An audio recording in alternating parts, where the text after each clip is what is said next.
প্ৰণীত আৰু সুৰেশ বৰা ডাঙৰীয়া ইমান মানে ইমান দিগদাৰ কৰি আছিলে যে মোক যে মই আহিবলগীয়া বাধ্য কৰাই দিলে। তো মই আহোঁকে আহিলোঁ, মানে সময় মিলা নাছিলে। আহিম বুলি ভাবিছিলোঁ, এনেও আহোঁ মই এখন বিদ্যালয়লৈ, আহোঁকে আহিলোঁ। যদিও মানে আজি মানে ভালকৈ আহিম বুলি ভাবিছিলোঁ, যদিও আজি 11 বজাত এখন লখিমপুৰত মিটিং দিলে। মিটিং এখন থকাৰ কাৰণে বৰ কম সময়ৰ কাৰণে আহিছোঁ। আহি বিশেষকৈ ছাৰক মই খুব কম, আপুনি যিটো মহৎ কাম কৰিছে, এই মহৎ কামটো তাকে মানে বহুত মানে মোৰ ফালৰ পৰা মই বহুত সুখ অনুভৱ কৰিছোঁ আৰু বহুত ভাল কাম এটা কৰিছে। আমি মানে এইটো এটা স্কুলৰ এছেট হৈ থাকিব ভৱিষ্যতেও। যেনেকৈ আমাৰ ষ্টুডেণ্টবোৰ এছেট, আমাৰ এই যিটো মানে এইখন যিখন তোৰণ, আমি যেতিয়া ছাপ'জ আমি পৃথিৱীৰ পৰা নাইকিয়া হৈ গ'লেও এইখন দেখিব যে এখন কাৰ সোঁৱৰণিত দিছে। আৰু তেওঁ মানে বিশেষকৈ দেখিছোঁ গোপাল শইকীয়া আৰু প্ৰয়াত মাতৃ বিমলা শইকীয়া মানে আৰু দিছে কোনে পবিত্ৰ শইকীয়া। মানে তেওঁ মই ভাবোঁ যে মানে মই একচুৱেলি ভগৱানক বহুত কম বিশ্বাস কৰোঁ, কিন্তু মাক বাপেকক মানে যেতিয়া আপুনি ইমান এটা মানে মহৎ কাম কৰিছে মা দেউতাৰ কাৰণে, সেইটো সঁচাকৈ গ্ৰহণযোগ্য। মানে আপোনাৰ ক'ম বহুত মানে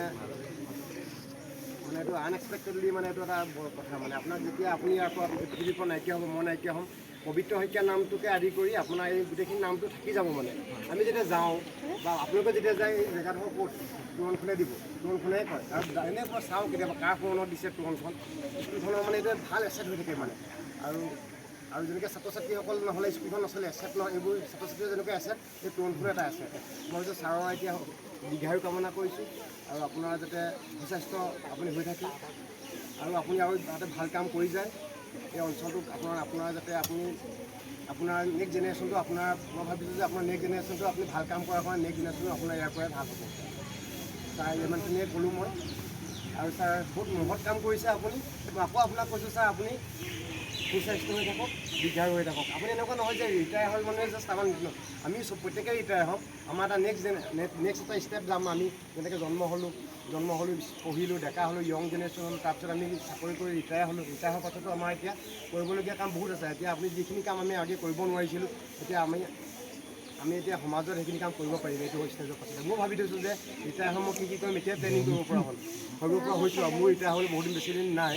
চ' আমি যেতিয়া সোমাইছোঁ আৰু যেতিয়া কিবা কামত সোমাম, তেতিয়া আমাৰ ৰিটায়াৰ ডেটটো আমাৰ সদায় কৰি থাকিব লাগিব নহয়।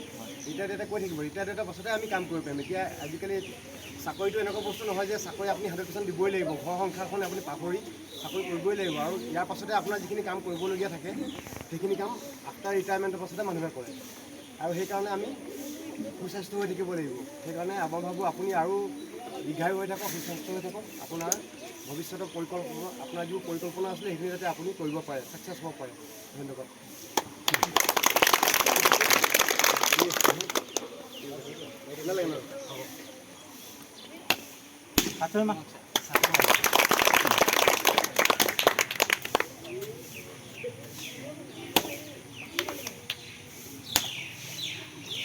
মানে জোৰ হ'ল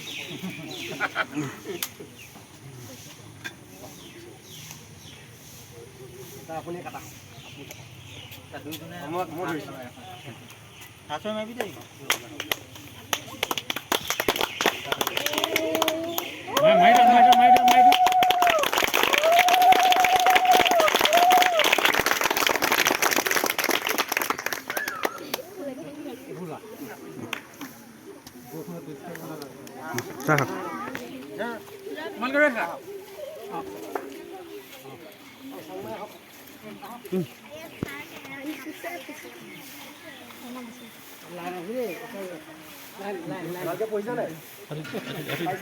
পানী আছে ন, এইফালে পানী আছে, এইফালে